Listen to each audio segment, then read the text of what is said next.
অর্জুনের সখা ছিলেন শ্রীকৃষ্ণ মহাভারতের গল্পে। আবার সেই শ্রীকৃষ্ণই চেয়েছিলেন অর্জুনের পুত্রকে বিবাহ করতে। কি জন্য, কিভাবে, সেটাই হচ্ছে আজকের গল্পের বিষয়বস্তু। তবে তার আগে চ্যানেলটিকে সাবস্ক্রাইব করে পাশে থাকুন। ইরাবণ এই চরিত্রটি রূপকের আড়ালেই মহাভারতে রয়ে গেছে, তবে মহাভারতের যুদ্ধে এর অবদান ছিল অপরিসীম। কোন পরিস্থিতিতে শ্রীকৃষ্ণ অর্জুনের পুত্রকে বিবাহ করতে চেয়েছিলেন সেই ঘটনা শুরু করা যাক। দ্রৌপদীর সঙ্গে পঞ্চপাণ্ডবের বিবাহের পর অর্জুনের আরও 3টি বিবাহ হয়েছিল। এদের মধ্যে একজনের সঙ্গে বিবাহ হয়েছিল যিনি ছিলেন নাগরাজ কৌরবের কন্যা উলুপি। নির্বাসনে থাকাকালীন উলুপির সাথে অর্জুনের সাক্ষাৎ হয় এবং তার সাথে বিবাহ বন্ধনে আবদ্ধ হন অর্জুন। এই সময় উলুপি অর্জুনের পুত্র ইরাবণকে জন্ম দেন। বিদায়কালে উলুপি অর্জুনকে বর দেন যে তিনি জলের ভেতরে অজেয় হবেন এবং জলচররা সবাই অর্জুনের বশীভূত থাকবে। উলুপির পর অর্জুন আরও 2জনকে বিবাহ করেছিলেন, চিত্রাঙ্গদা এবং শ্রীকৃষ্ণের ভগিনী সুভদ্রাকে। অর্জুন এবং চিত্রাঙ্গদার পুত্র হচ্ছেন বৃহবামন এবং অর্জুন এবং সুভদ্রার পুত্র ছিলেন অভিমন্যু। দ্বিতীয় পাণ্ডব অর্জুন এবং উলুপির পুত্র ইরাবণ ছিলেন একজন রূপান্তকামী।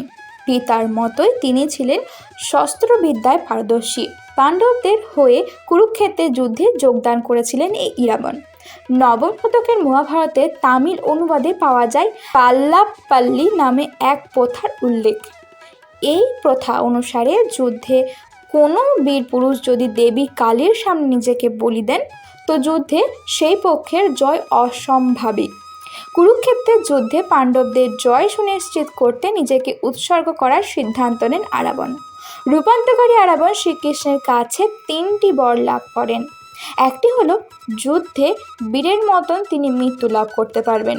দ্বিতীয়টি হলো 18 দিনের যুদ্ধ পুরোটা দেখার সৌভাগ্য তিনি লাভ করবেন এবং তৃতীয়টি হলো মৃত্যুর পর তাকে দাহ করার প্রতিশ্রুতি। সেকালের রীতি অনুযায়ী অবিবাহিতদের মৃত্যুর পর দাহ না করে কবর দেওয়া হতো।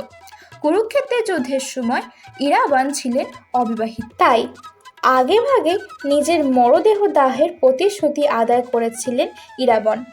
কিন্তু যিনি নিজেকে মা কালীর কাছে বলি দেবেন মাত্র 1 দিনের জন্য তাকে কোনো নারী বিবাহ করবে না, তাহলে এখন উপায় কি? অথচ শ্রীকৃষ্ণের কাছে তার দাবি ছিল তার শরীর যেন দাহ করা হয়। শ্রীকৃষ্ণের লীলায় কোনো কিছুই অসম্ভব নয়। ঠিক তেমনটাই ঘটে গেল আবারও। তিনি নিজে নারীর শরীর ধারণ করেন, মোহিনী নাম নিয়ে ইরাবণকে বিয়ে করেন। ইরাবণের মৃত্যুর পর শ্রীকৃষ্ণ বিধবার বেশ ধারণ করে শোক পালন করেন। পরের দিন আবার নিজের রূপে তিনি ফিরে আসেন শ্রীকৃষ্ণ রূপে। তামিলনাড়ুতে এখনও ইরাবণ ও মোহিনীর পুজো করা হয়। কুরুক্ষেত্রের যুদ্ধ ততদিন চলেছিল, সেই 18 দিন ধরে সেখানে চলে উৎসব। তামিল মাস সিট্টিরাইতে এই উৎসব উপস্থাপিত হয়। স্থানীয় প্রথা অনুযায়ী রূপান্তরকামীরা এই উৎসবের মধ্যে দিয়ে ইরাবণের সঙ্গে বিবাহ বন্ধনে আবদ্ধ হন এবং ইরাবণের উৎসর্গের পরে রূপান্তরকামীরা বৈষ্ণব বেশ ধারণ করে শোক পালন করেন শ্রীকৃষ্ণের মতন করে। শোনা যায় কুরুক্ষেত্রে মাতা কালীকে প্রসন্ন করার জন্য ইরাবণের দেহকে 32টি খণ্ডে বিভক্ত করা হয় এবং তাকে সঁপে দেওয়া হয় মা কালীর উদ্দেশ্যে। পরে সেই মা কালী থাকতে না পেরে ইরাবণকে আবার জীবিত করে তোলে এবং মহাভারতের যুদ্ধে অর্থাৎ কুরুক্ষেত্রের যুদ্ধে লড়তে লড়তে তিনি বীর গতি প্রাপ্ত হন। তবে তিনি পাণ্ডবদের জয় নিশ্চিত করেছিলেন। রাধে রাধে।